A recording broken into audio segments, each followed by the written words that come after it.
Баршаңызға қайырлы күн достар, менің каналыма қош келдіңіздер. Бүгін красный бархат тортын жасаймыз. Видеоның соңына дейін көріп, міндетті түрде жасап көріңіздер. Бізге керекті заттар: жұмыртқа, қант, сары май, сұйық май, айран, ұн, пищевой краситель, жүгері крахмалы, какао, қамыр қопсытқыш және де ас содасы. Ең алдымен бөлме температурасындағы сары майға қантымызды және де сұйық майды қосып, миксермен ағарғанша араластырып аламыз.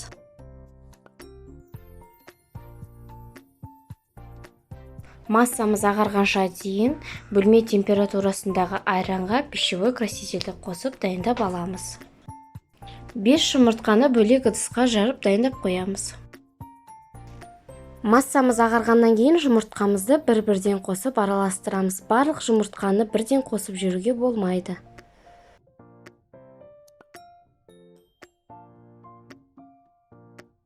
Содан кейін айранымызды қосамыз.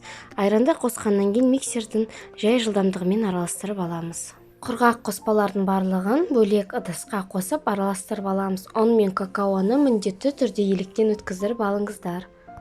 Жүгері крахмалын, қамыр қопсытқышты және де ас содасын қосып араластырамыз.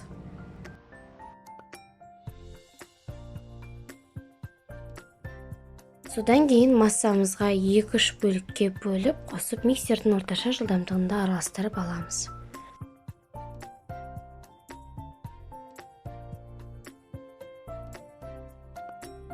Дайын болған массамызды 3 бөлікке бөліп, 20 диаметрлік формада 170 градуста 40 минут пісіріп аламыз.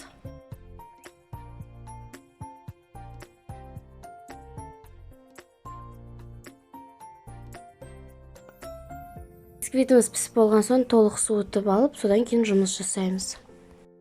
Бисквитіміз толық суыған соң кесіп, тегістеп, тұзы қылдырып аламыз. Қалған кесілген бисквиттерді сыртын әсемдеуге қолдануға болады. Кремін дайындаймыз. Кремне бізге творожный сыр, қант ұнтағы және де сливки. Сливки 33 немесе 35% болу керек. Ең алдымен творожный сыр мен қант ұнтағын жақсылап араластырып аламыз. Содан кейін сливкиімізді құйып, тағы да креміміз өз формасын жақсы ұстағанша дейін араластырып аламыз. Дәл видеодағыдай крем шығады. Енді тортымызды жинаймыз. Кремді кондитерлік қалташаға салып аламыз. Тортымыздың астына подложка қоямыз, оның үстіне кішкене крем жағамыз, тортымыз жылжып кетпес үшін. Бисквитімізді қойып, кремін жағамыз.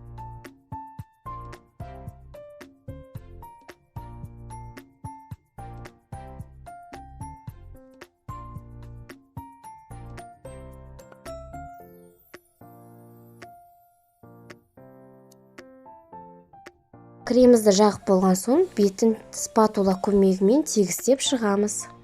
Содан кейін екінші бисквитімізді салып, тағы да крем жағамыз. Осылайша барлық тортты жинап аламыз.